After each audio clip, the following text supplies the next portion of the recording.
حضرت حسن بصری کی خدمت میں ایک عورت آئی اور اس نے عرض کی کہ میری جوان بیٹی فوت ہو گئی ہے، بہت یاد آتی ہے، مجھے طریقہ بتائیں کہ میں اپنی بیٹی کو خواب میں دیکھ لوں کہ وہ کس حال میں ہے۔ آپ نے ان کو، اس خاتون کو ایک وظیفہ بتا دیا کہ یہ وظیفہ کرو، تم خواب میں اپنی بیٹی کو دیکھ لو۔ اس خاتون نے اپنی بیٹی کو دیکھا اور ایک دو دن بعد حضرت حسن بصری کی بارگاہ میں آئی اور بڑی پریشان، کہا حضور میں نے اپنی بیٹی کو دیکھا ہے کہ اس پر بڑا عذاب ہو رہا ہے، اس نے ڈامر کا لباس پہنا ہوا ہے، گردن میں زنجیریں ہیں، پاؤں میں بیڑیاں ہیں، بہت غمگین تھی۔ حضرت حسن بصری بھی غمگین ہو گئے۔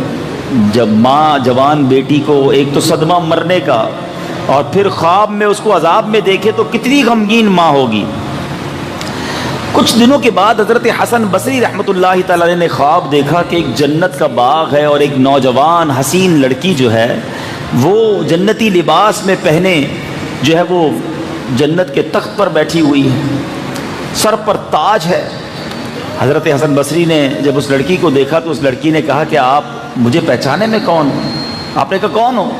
کہ میں وہی لڑکی ہوں جس کے بارے میں میری والدہ آپ کے پاس آئی تھی اور اس نے مجھے خواب میں دیکھا تھا۔ حضرت حسن بصری نے فرمایا وہ تو بتاتی تھی تم عذاب میں ہو، تم جہنم میں ہو، تمہیں بڑا عذاب دیا جا رہا ہے، یہاں تو تمہارے وارے نیارے ہو گئے ہیں۔ اب اس لڑکی نے کمال کا جواب دیا جو آج کے اس بیان کا بڑا ریلیونٹ ٹاپک ہے۔ ہم میں سے بہت سارے وہ لوگ ہیں، بلکہ سبھی ہوں گے جن کے کچھ نہ کچھ رشتہ دار دنیا سے چلے گئے ہیں، کسی کے ماں باپ چلے گئے ہیں، کسی کا دادا دادی چلے گئے ہیں، کسی کے رشتہ دار چلے گئے۔ سنو، وہ لڑکی کہتی ہے حضور کہ مسئلہ یہ ہے کہ قبرستان کے قریب سے ایک شخص گزرا تھا اور اس نے جناب رحمت للعالمین صلی اللہ تعالی علیہ وسلم پر درود پاک پڑھ کر تمام قبرستان والوں کو ایصال ثواب کر دیا۔ اللہ تعالیٰ نے اس درود کی برکت سے ہم 560 قبر والوں سے عذاب کو اٹھا دیا۔ 560 قبروں سے عذاب اٹھایا گیا، ایک درود پاک پڑھ کر وہ شخص وہاں سے گزرا تھا۔ تو پتہ یہ چلا کہ مرنے کے بعد جو ہمارے مرحومین ہیں ان کو آج بھی ہم تحفہ پہنچا سکتے ہیں، آج بھی ان کی مدد کر سکتے ہیں، آج بھی ان کی روح کو سکون پہنچا سکتے ہیں اگر ان کے لیے دعائیں کریں، ان کے لیے ایصال ثواب کریں، درود پاک پڑھیں، تلاوت قرآن کریں، اچھے کام کریں۔ وہ نہیں کما سکتے، پوائنٹ سمجھیے گا۔ مرنے کے بعد انسان کی جو بک آف ڈیڈ ہوتی ہے، اعمال نامہ ہے، وہ کلوز ہو جاتا ہے۔ وہ اب ایک بار بھی سبحان اللہ نہیں پڑھ سکتا، وہ ایک بار بھی 2 رکعت نفل نہیں پڑھ سکتا، بلکہ روایتوں کا مضمون ہے کہ مرنے کے بعد بندہ اللہ کی بارگاہ میں عرض کرے گا یا اللہ دوبارہ بھیج دے، ایک موقع دے دے، اب نماز پڑھوں گا، اب سجدے کروں گا، اب تلاوت کروں گا، اب درود پڑھوں گا۔ پھر چانس نہیں ملنا ہے۔ زندگی میں جو کرنا ہے وہ کر لو، مرنے کے بعد چانس نہیں ہے۔ مولا علی کرم اللہ تعالی وجہ الکریم جو ہے نا، وہ ایسے علم والے تھے کہ ان کے چند جملے ہی پوری بات کو بیان کر دیتے ہیں۔ مولا علی فرماتے ہیں آج دار العمل ہے، دار الجزا نہیں، کل دار الجزا ہوگا، دار العمل نہیں ہوگا۔ Today is the time of action and tomorrow is the time of accountability. آج کام کرنا ہے، کل حساب دینا ہے، کل کام نہیں کر سکیں گے، آج کام کیجئے نا۔ تو جو زندہ ہے نا وہ سوچیں، ایک سبحان اللہ نہیں کہہ سکیں گے ہم مرنے کے بعد، تو ابھی کہہ لینا، ابھی کون روک رہا ہے؟ نمازیں نہیں پڑھ سکیں گے، قرآن نہیں پڑھ سکیں گے، روزے نہیں رکھ سکیں گے، صدقہ نہیں دے سکیں گے، جتنے پیسے ہوں گے نا وہ سارے کے سارے پیچھے گھر والوں کے پاس رہ جائیں گے، اپنے ساتھ 1 روپیہ کوئی قبر میں لے کر نہیں جاتا ہے۔ کبھی دیکھا ہے کوئی کفن کے اندر جیب ہو؟ کوئی کفن میں جیب نہیں، کوئی قبر میں تجوری نہیں، جو پیسے آگے بھیج دیے، اللہ کی راہ میں خرچ کر دیے، وہ تو آگے چلے گئے، باقی سب پیچھے رہ گئے۔ اچھا، مرنے کے بعد 2 قسم کی باتیں ہوتی ہیں۔ روایتوں میں لکھا جب بندہ مر جاتا ہے نا، رشتہ دار آپس میں بات کرتے ہیں کہ مرحوم نے پیچھے کیا چھوڑا ہے، مرحوم نے پیچھے کیا چھوڑا ہے، اور فرشتے آپس میں بات کرتے ہیں مرحوم نے آگے کیا بھیجا ہے۔ اصل چیز یہی ہے، پیچھے چھوڑنے والا میرا نہیں ہے۔ مرنا ہے تو پہلے سے سوچ لو کہ آگے کیا بھیجا ہے، آگے کے لیے تیاری کیا ہے۔ یہ سجدے، یہ درود، یہ تلاوت، یہ صدقہ، یہ خیرات، یہ سب میرے لیے کر رہا ہوں میں۔ باقی دنیا میں اپنے لیے نہیں، بچوں کے لیے کما رہا ہوں، فیملی کے لیے کر رہا ہوں، میرے لیے نہیں ہے، مجھے تو چھوڑ کے جانا ہے۔ اب اس روایت سے ایک اور بڑی خوبصورت بات سیکھنی ہے کہ جس بندے نے ایک درود پڑھا اور اس کی برکت سے 560 قبر والوں سے عذاب اٹھا لیا گیا، تو جس نے خود درود پڑھا ہے اس کی قبر کیسی نور علی نور ہو جائے گی؟ ایصال کرنے والے کی برکت یہ ہے، تو خود درود پڑھنے والے کا عالم کیا ہوگا؟ مگر آج فضول باتوں کے لیے گھنٹوں ہے ہمارے پاس، سوشل میڈیا جناب، موبائل ہاتھ میں پکڑا دیں، اب بے شک 2 دن تک ہم سے کوئی بات نہ کرے، ہمیں کوئی ضرورت نہیں کسی سے بات کرنے کی، ہم ہیں، ہمارا موبائل کافی ہے، لیکن اس سے نیکیاں کما رہے ہیں یا اس سے جہنم کے انگارے خرید رہے ہیں؟ آخرت کا عذاب تو کہیں نہیں مل رہا، اپنے اپنے موبائل فون کے بارے میں غور کریں، ہر بات میں عبرت لینے کی عادت ڈالا کرو کہ یار یہ چلا گیا، اب میری باری ہے، میں نے کیا تیار کیا ہے، میں نے آگے کے لیے کیا بھیجا ہے۔ جس دن یہ مائنڈ سیٹ بن گیا نا کہ یار اسی دنیا میں آخرت کی تیاری کر لوں ورنہ اکیلا تو مارا جاؤں گا۔ جنازہ آگے آگے کہہ رہا ہے اے جہاں والو، جنازہ آگے آگے کہہ رہا ہے اے جہاں والو، میرے پیچھے چلے آؤ تمہارا رہنما میں ہوں۔ ہمیں میسج دیتے یہ اجتماع، ورنہ شادی ولیمے اور اس طرح کی دعوتوں میں انسان غفلت کا شکار ہو جاتا ہے، اسے یاد نہیں رہتا کہ مجھے مرنا ہے، مگر یہ ایک الارم ہوتا ہے، اعلان ہوتا ہے نا کہ فلاں کا رضا الہی سے انتقال ہو گیا، تو کبھی عبرت لو کہ کبھی میرا بھی اعلان ہوگا۔ کاندھا دیتے وقت سوچو کہ آج میں کسی کو کاندھا دے رہا ہوں، کل کوئی مجھے کاندھا دے گا۔ کبھی غسل دینے کا موقع ملے تو یہ عبرت لو کہ آج جس کو غسل دیا جا رہا ہے اپنا ہاتھ اٹھا کر کچھ نہیں کر پاتا، بالکل مردہ پڑا ہوا ہے، جدھر پانی ڈالنا ہے غسل دینے والا پانی ڈالتا ہے۔ کبھی سوچا کہ مجھے بھی ایسے ہی غسل دیا جائے گا؟ طرح طرح کے شیمپو، طرح طرح کی کریمیں، طرح طرح کے شاور لگائے ہوئے ہیں، اس دن سادہ سے تختے پر لٹا دیا جائے گا، ایک چادر ہوگی جسم پر اور غسل دینے والا غسل دے رہا ہوگا۔ سوچی پہلے کے زمانے میں پتہ کیا ہوتا تھا؟ پہلے کے زمانے میں جب لوگ جنازوں میں جاتے تھے نا تو یہ پہچاننا مشکل ہو جاتا تھا کہ میت کا رشتہ دار کون ہے۔ کیوں؟ کیونکہ سارے ہی رو رہے ہوتے تھے، اس لیے نہیں کہ ان کو میت سے بڑا پیار ہوتا تھا، اس لیے رو رہے ہوتے تھے کہ سب کو اپنی موت یاد آ رہی ہوتی تھی کہ آج اس کی باری ہے کل میری باری ہے۔ جس کو موت یاد نہیں ہے نا، یاد رکھیں وہ غافل ہو جاتا ہے۔ دعوت اسلامی والوں کے بارے میں کچھ لوگ کہا کرتے ہیں یار یہ بار بار مرنے کی بات کرتے ہیں، ڈراتے بہت ہیں۔ یہ ہم نہیں ڈراتے، حدیث پاک میں آتا ہے جس کا مضمون ہے جو روزانہ 20 بار موت کو یاد کرے اللہ اسے شہادت کی موت کا مرتبہ عطا فرماتا ہے۔ ہم تو شاید 20 دنوں میں بھی ایک بار موت کو یاد نہیں کرتے۔ کلپ بھی آتا ہے کبھی کبھی کہ یار دیکھو جوان کا ایکسیڈنٹ ہو گیا، تو اس کو بھی انجوائمنٹ کے لیے دیکھتے ہیں کہ موٹر سائیکل ٹکرائی کیسے، ٹرک کے نیچے گاڑی آئی کیسے، ہاتھ کٹا کہ پیر کٹا، یعنی سنسنی کے لیے تو دیکھتے ہیں، اس لیے نہیں دیکھتے کہ میں بھی تو روز موٹر سائیکل پہ جاتا ہوں، میں بھی تو گاڑی ڈرائیو کرتا ہوں، میں بھی تو جہاز میں بیٹھتا ہوں، اپنی موت کیوں یاد نہیں کرتے؟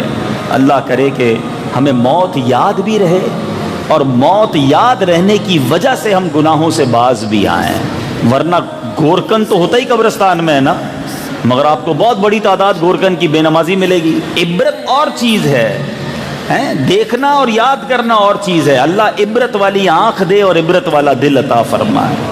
اللہ کرے کہ آج یہ جو ایصال ثواب کا اجتماع ہے نا، یہ اس نتیجے پر ختم ہو کہ جتنے میرے بھائی بیٹھے ہیں وہ سب نیت کر کے اٹھیں پکی سچی کہ بس آج کے بعد کوئی نماز قضا نہیں ہوگی۔ بس یہ دیکھو، میں نماز پڑھوں گا تو کسی کو فائدہ نہیں ہوگا، مجھے ہی فائدہ ہوگا، میری قبر روشن ہوگی۔ لیکن نمازیں چھوٹ جاتی ہیں، نہیں پڑھتے نماز، حرام کام پھر بھی نہیں چھوٹتے، حرام روزی پھر بھی نہیں چھوٹ رہی، جھوٹ بولنا پھر بھی نہیں چھوٹ رہا، حرام بد نگاہی، فلمیں، ڈرامے، موبائل فون پر عجیب و غریب مناظر پھر بھی نہیں چھوٹ رہے۔ ایسا لگتا ہے مرنا ہی نہیں ہے۔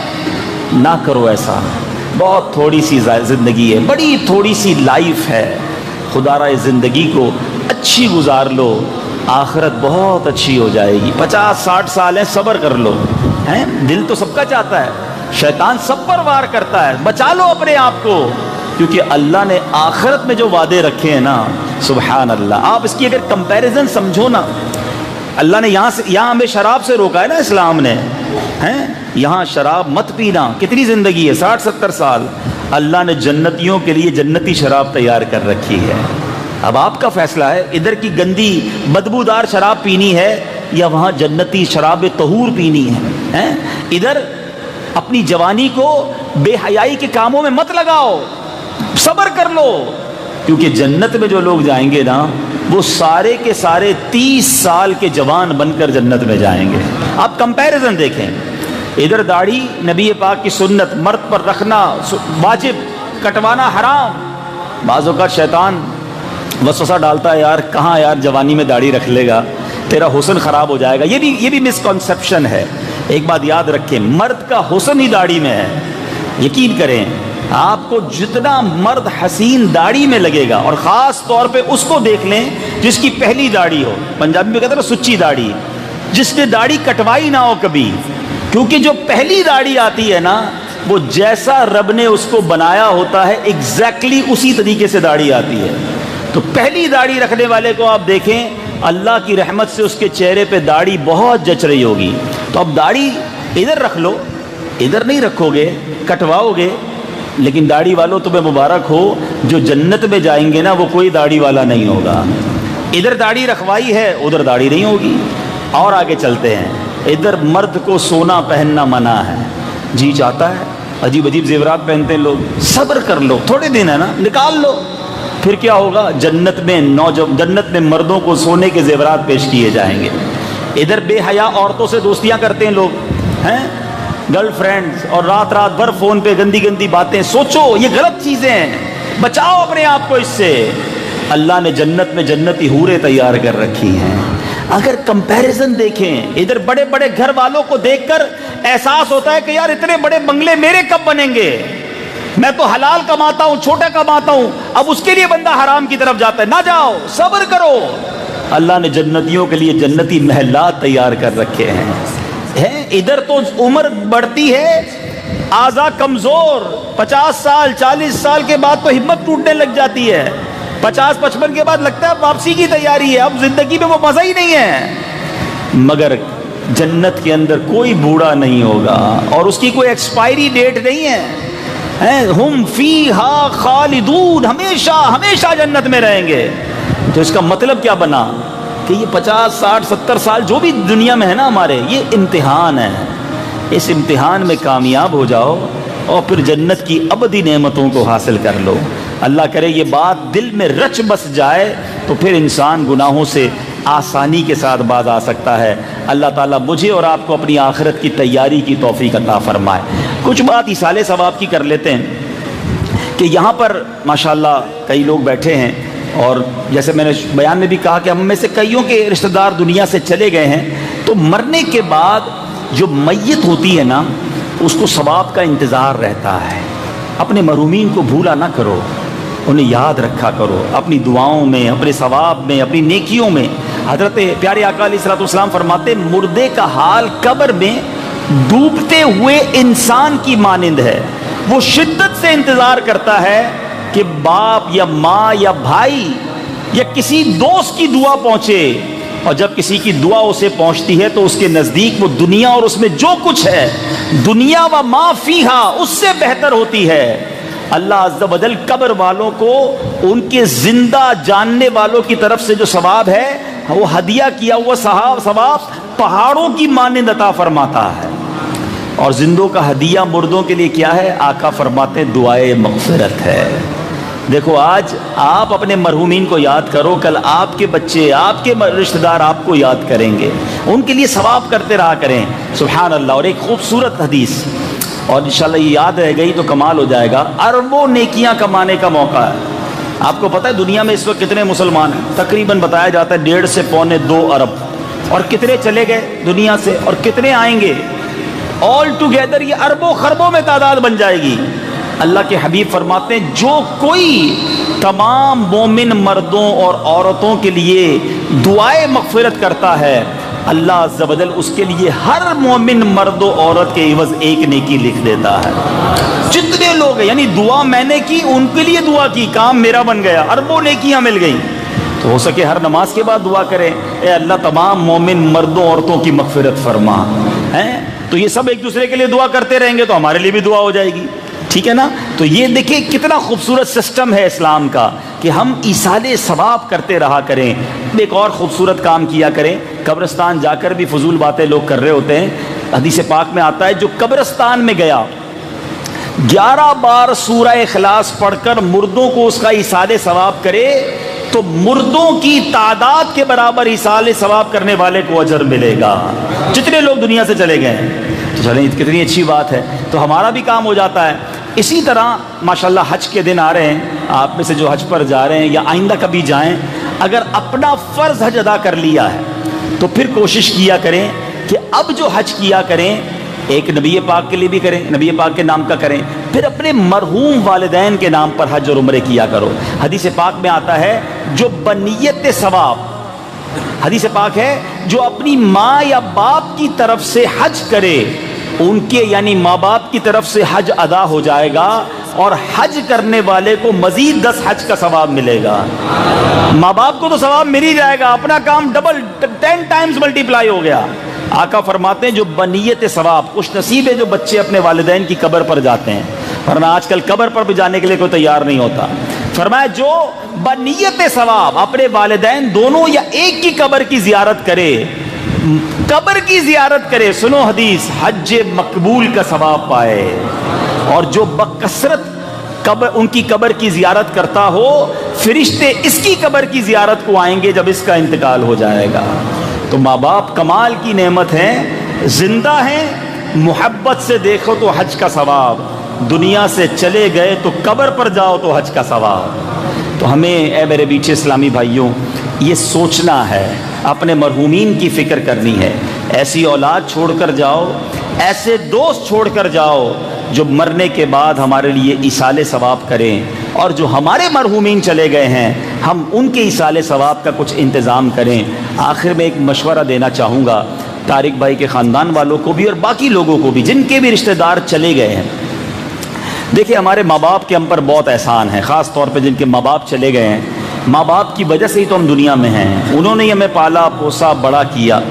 تو بہترین تحفہ مرحوم کے لیے، خاص طور پر والدین کے لیے، میں یہ سمجھتا ہوں کہ ان کے نام کی مسجد بنا دی جائے، ٹھیک ہے نا؟ یہ جو مسجد ہے ہو سکتا ہے اس مسجد کو بنانے والے یا اس میں حصہ ملانے والے اس وقت دنیا میں نہیں ہوں گے، کئی ہو سکتا ہے کچھ لوگ نہ ہوں، طارق بھائی کا بھی اس مسجد میں کافی حصہ رہا اور ان کی محنت رہی، لیکن جب تک اس مسجد میں سجدے ہوتے رہیں گے اس مسجد کے بنانے والوں کو ثواب ملتا رہے گا۔ تو زندگی میں کوئی ایسا کام کر جائیں کہ میں رہوں نہ رہوں سجدے ہوتے رہیں مجھے ثواب ملتا رہے۔ اچھا کوئی ہو سکتا ہے سوچ رہا ہوگا یار میں پوری مسجد تو نہیں بنا سکتا، نازو آباد میں تو کروڑوں کی مسجد بنتی ہے، تو ضروری نہیں ہے۔ میرے آقا کی حدیث کتنی پیاری ہے، میرے آقا نے یہ نہیں فرمایا جو اتنے کروڑ کی مسجد بنائے گا تو اس کو اللہ جنت میں محل دے گا۔ آقا کریم ہے، ایک میرا ہی رحمت پہ دعویٰ نہیں، شاہ کی ساری امت پہ لاکھوں سلام۔ آقا کی ایک حدیث ہے جس کا مضمون ہے جو کبوتر کے گھونسلے جتنی بھی مسجد بنائے اللہ اسے بھی جنت میں محل عطا فرمائے۔ تو آپ کسی گاؤں میں بنا دیں، دعوت اسلامی آپ کے پاس ہے، آپ پہلے نیت تو کریں نا کہ بھائی میرے پاس اتنے پیسے ہیں یا میں اتنے پیسے تھوڑے تھوڑے کر کے دے سکتا ہوں، بتائیں میں اپنے ابو کے نام پر، امی کے نام پر، بڑے بھائی کے نام پر، اپنے پورے خاندان کے نام پر مسجد بنانا چاہتا ہوں۔ الحمدللہ دعوت اسلامی دنیا بھر میں مساجد بنا رہی ہے، آپ کو بتایا جائے گا کہ فلاں گاؤں میں، فلاں علاقے میں، فلاں شہر میں مسجد کی ضرورت ہے، اتنے پیسے چاہیے، اور آپ پورے بھی نہیں دے سکتے، حصہ ملا دیا کریں۔ دعوت اسلامی کو نہیں دینا، کوئی یہ نہ سمجھے کہ یہ سارا بیان اس لیے کیا گیا کہ دعوت اسلامی کی مسجدیں بنانی ہے، آپ ہمیں نہ دے بھائی، آپ اپنے مرحومین کا خیال کر لیں، بس میرے بیان کا مقصد یہ ہے۔ دعوت اسلامی اچھی لگتی ہے، دعوت اسلامی کو مسجد بنا کر دینے کا فائدہ بتا دیتا ہوں۔ ہمیں مسجد بنانے کے بعد ہماری ٹینشن ختم ہو جاتی ہے، یہ امام بھی رکھتے ہیں، نمازیں بھی پڑھاتے ہیں، درس بھی دیتے ہیں، قافلے بھی سفر کراتے ہیں، مدرسہ بھی پڑھاتے ہیں، یہ تو ثواب کی پوری فیکٹری بنا دیتے ہیں۔ تو ہمیں تو فائدہ ہے نا بھائی، ہماری فیکٹری چلاتے ہی ہیں، ثواب ہمیں مل رہا ہوتا ہے۔ تو بہرحال مقصود آج میرے بیان کا دو ہی ہیں، اپنی موت کی تیاری، اپنی آخرت کے لیے سامان اکٹھا کرو، اور جو چلے گئے انہیں مت بھولو، انہوں نے ہمارے لیے بہت کچھ کیا ہے، اب میری باری ہے کہ میں ان کے لیے کیا کر رہا ہوں۔ تو ان کے ایصال ثواب کے لیے کوشش کرتے رہنا چاہیے۔ حج کریں تو مرحومین کے نام پر، عمرہ کریں تو مرحومین کے نام پر، نوافل پڑھ لیں ان کے نام پر، کبھی مسجد میں پیسے دے رہے ہیں تو نیت کر لیں میں اپنے ماں باپ یا فلاں مرحوم کے نام پر دے رہا ہوں۔ اللہ جانتا ہے کہ نیت کدھر کی ہے۔ اللہ تعالیٰ ہمارے تمام مرحومین کی مغفرت فرمائے، درجات بلند فرمائے۔ چلے ماشاءاللہ جنت میں گھر بنانے کا موقع مل گیا ہے، اور وہ یہ ہے کہ یہاں فیضان معاویہ مسجد بنا رہے ہیں، شاید اسی علاقے میں قریب ہے۔ لے چکے ہیں۔ اچھا مسجد کی جگہ وہ لے چکے ہیں، لیکن 47 لاکھ روپے ابھی باقی ہیں، رقم دینا باقی ہے۔ تو یہ سب اگر تھوڑے تھوڑے ملا لیں تو میرا خیال ہے کہ پیسے تو ہو سکتے ہیں، تو جنت میں گھر بن جائے گا ہمارا بھی انشاءاللہ۔ ہم رہیں نہ رہیں سجدے ہوتے رہیں گے۔ اور بتا رہے ہیں کہ ماشاءاللہ طارق باری بھائی نے ناظم آباد نمبر 4 میں ایک مسجد خریدی ہے، جس کی انہوں نے خریدی ہے ناظم آباد نمبر 4 میں، جس کی ماشاءاللہ رقم وغیرہ کے حوالے سے طارق بھائی نے تعاون فرمایا تھا۔ اللہ پاک وہ مسجد بھی ان کے لیے جنت میں اعلیٰ محل بنا دے اور ان کو اس کے بدلے خوب برکتیں نصیب ہو جائیں۔ تو بہرحال میں گزارش کروں گا کہ سبھی اسلامی بھائی یہ فیضان معاویہ مسجد کے لیے بھی تعاون کریں اور کوشش کرتے رہا کریں، اپنے مرحومین کو یاد رکھیں اور ان کو ایصال ثواب کرتے رہیں۔ اللہ پاک ہم سب کا جمع ہونا اپنی بارگاہ میں قبول فرمائے۔ آخر میں گزارش کروں گا کہ تمام اسلامی بھائی اول آخر 3 بار درود پاک، 1 بار سورہ فاتحہ، 3 بار سورہ اخلاص پڑھ کے میری مل کر دیں، ہم انشاءاللہ مرحوم کے ایصال ثواب کی دعا کریں گے۔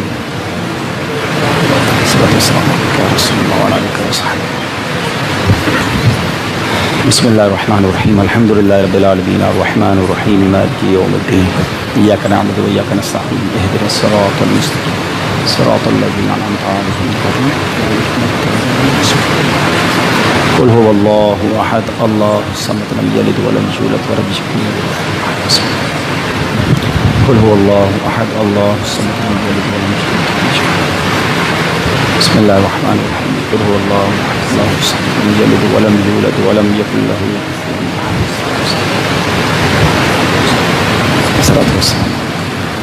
الحمد للہ رب العالمین والصلاة والسلام علی سید الانبیاء والمرسلین، یا ارحم الراحمین یا ارحم الراحمین یا ارحم الراحمین، یا ربنا یا ربنا یا ربنا یا ربنا یا ربنا یا اللہ یا رحمان یا رحیم۔ اللہم ربنا آتنا فی الدنیا حسنة وفی الآخرة حسنة وقنا عذاب النار وقنا عذاب القبر وقنا عذاب الحشر وقنا حساب المیزان۔ اللہم اجرنا من النار اللہم اجرنا من الشیطان۔ رب کریم ہم سب کا جمع ہونا اپنی بارگاہ میں قبول فرما، ہم سب کے تمام صغیرہ کبیرہ گناہوں کو معاف فرما۔ اے رب کریم ہمارے ماں باپ کی، نبی پاک علیہ الصلوۃ والسلام کی ساری امت کی بخشش فرما۔ ہم نے جو قرآن پاک پڑھا اور ہماری زندگی میں جو ٹوٹے پھوٹے نیک اعمال ہیں، ہم ان تمام نیک اعمال کا ثواب نبی پاک صلی اللہ تعالیٰ علیہ وسلم کی بارگاہ میں ہدیتاً تحفتاً عقیدتاً پیش کرتے ہیں، قبول فرما۔ پیارے آقا کے وسیلہ جلیلہ سے تمام انبیاء کرام، تمام صحابہ کرام، تمام تابعین، تبع تابعین، خصوصاً شہدائے کربلا، شہدائے بدر، شہدائے احد کی بارگاہ میں پیش کرتے ہیں، قبول فرما۔ تمام ازواج مطہرات کی بارگاہ میں اور بالخصوص ہمارے پیارے آقا علیہ الصلوۃ والسلام کے والدین کریمین کی ارواح کو پیش کرتے ہیں، قبول فرما۔ اے رب کریم تمام اولیاء کاملین، خصوصاً بالخصوص سیدی غوث اعظم رضی اللہ تعالیٰ عنہ کی روح مبارکہ کو پیش کرتے ہیں، قبول فرما۔ تمام مسلمین، تمام مسلمات، ہم سب کے جو رشتہ دار اس دنیا سے چلے گئے مولا، جن کا کوئی ایصال ثواب کرنے والا نہیں، ان کی روحوں کو بھی پیش کرتے ہیں، قبول فرما۔ اور خصوصاً بالخصوص ہمارے مرحوم طارق باری بھائی کی روح کو پیش کرتے ہیں، قبول فرما۔ اے اللہ طارق بھائی کے گناہوں کو معاف فرما۔ اے اللہ ان کو جنت الفردوس میں اعلیٰ مقام عطا فرما، ان کی قبر کو جنت کے باغوں میں سے باغ بنا دے، کروٹ کروٹ انہیں جنت کی نعمتیں عطا فرما۔ اے اللہ ان سے جو غلطیاں ہوئیں اپنے کرم سے معاف فرما، ان کے گھر والوں کو صبر دے اور صبر پر اجر عطا فرما۔ اے اللہ ہمیں بھی اپنی موت کی تیاری کرنے کی توفیق عطا فرما، قبر میں ساتھ آنے والا سامان یعنی نیک اعمال تیار کرنا نصیب فرما۔ اے کریم ایسی زندگی عطا فرما کہ مرنے کے بعد قبر میں چین و سکون نصیب ہو جائے، جنت کی نعمتیں حاصل ہو جائیں، عذاب لینے والی آخرت میں اے اللہ مشکل میں گرفتار کرنے والی زندگی سے ہم سب کو محفوظ فرما، گناہوں بھری زندگی سے ہماری جان چھڑا دے، ہمیں نیکیوں والی سنتوں والی زندگی نصیب فرما۔ اے اللہ جتنے ہاتھ اٹھے ہیں ہمارے سوشل میڈیا پہ بھی جتنے ناظرین ہیں، اے اللہ ہم میں سے جن کے رشتہ دار دنیا سے چلے گئے، بالخصوص جن کے والدین چلے گئے، والدین میں سے کوئی ایک، اے اللہ ان سب کی مغفرت فرما، سب کی قبروں پر نور و انوار کی بارش برسا دے۔ اے اللہ اس مسجد کو شاد و آباد فرما، اسے آباد کرنے والوں کے گھروں کو آباد فرما، ہم میں جو بیمار ہیں اے اللہ شفا عطا فرما، اے اللہ بے روزگاروں کو رزق حلال دے دے، قرض داروں کے قرضے اتر جائیں، بے اولادوں کو نیک اور صالح اولاد عطا کر دے، اے کریم روٹھوں کو منا دے، بچھڑوں کو ملا دے، اے رب کریم ہمیں جب تک زندہ رکھیو ایمان والی، صحت والی، عافیت والی زندگی عطا فرما، زندگی کی آخری نماز بھی کھڑے ہو کر ہم مسجد میں ادا کریں، اپنے در کے سوا کسی کا محتاج نہ کیجیو، ساری زندگی جیلوں، عدالتوں، ہاسپٹل کے چکروں سے محفوظ فرما، چین، سکون، عافیت ہمارا مقدر فرما، اے اللہ ہماری جان، مال، عزت، آبرو، آل اور اولاد، دین اور ایمان کی حفاظت فرما۔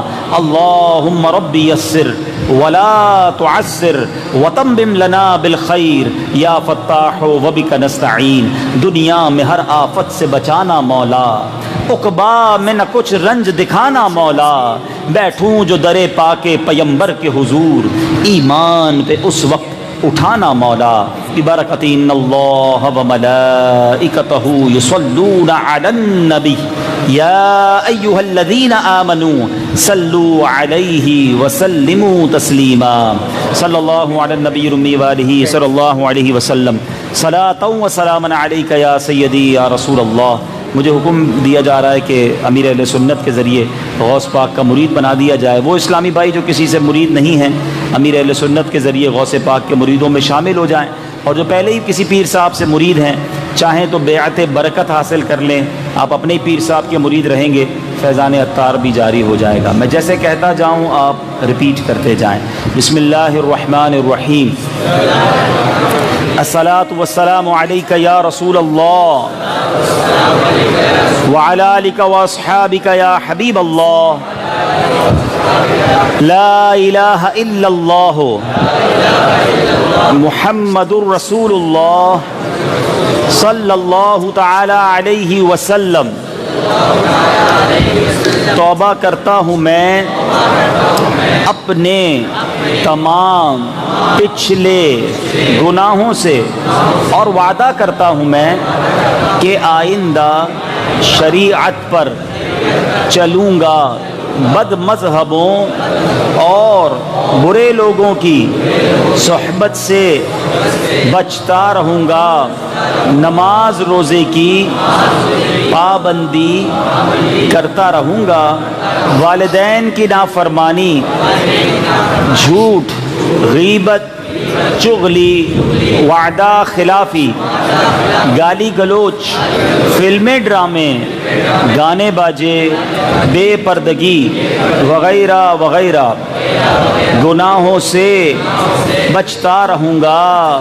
اے اللہ میری اس توبہ کو قبول فرما اور مجھے میرے وعدے پر ثابت قدم رکھ۔